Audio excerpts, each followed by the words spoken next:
USB key, thumb drive, jump drive. This little device goes by a variety of different names, but in this video, I'm going to show you how to use it and how to properly eject it so that you don't lose any information on it. This is Wrestling with Tech, where I wrestle with tech so that you don't have to.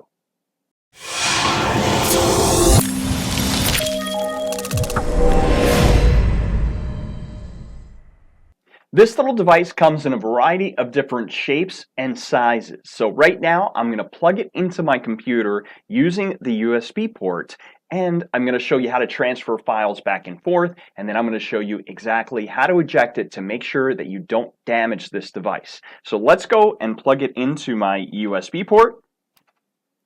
There it is. Now let's jump into my computer.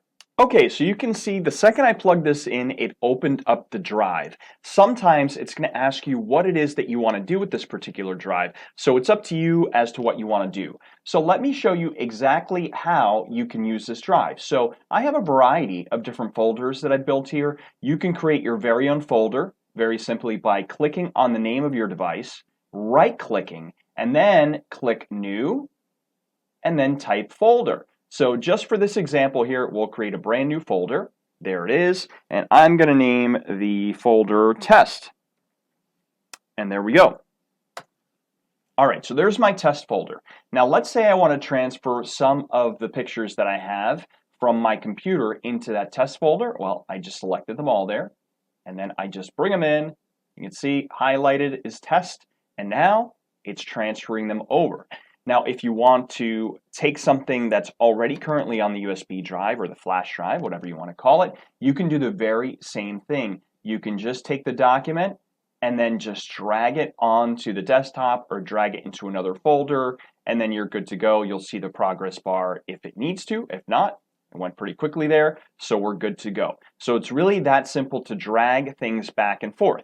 Now let me show you how easy it is to eject, and this is very important. You never just want to take the USB key out of the computer because there's the potential to damage it. So on the very right down here, you're going to see a little arrow. I'm going to click on that, and then right here you see this icon that says Safely Remove Hardware and Eject Media. So all I need to do is right-click on my mouse and take a look at that. It's telling me to eject the Store and Go, and that's currently what my USB key's name is, Store and Go. So I'm going to click on that, and now it's safely removed.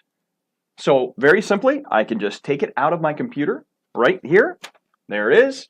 And I'm good to go. Make sure you always do that to avoid damaging your USB key, thumb drive, flash drive, whatever you want to call it. So it really is that simple. So if you found this video helpful, make sure to give it a thumbs up. Make sure to also subscribe to my channel if this is your first time visiting me here. I do a variety of different tech reviews and all sorts of tech tips and tricks. So make sure you join me each and every time that I post a new video by subscribing and hitting that little bell icon. So until next time, I'll see you right here on Wrestling with Tech.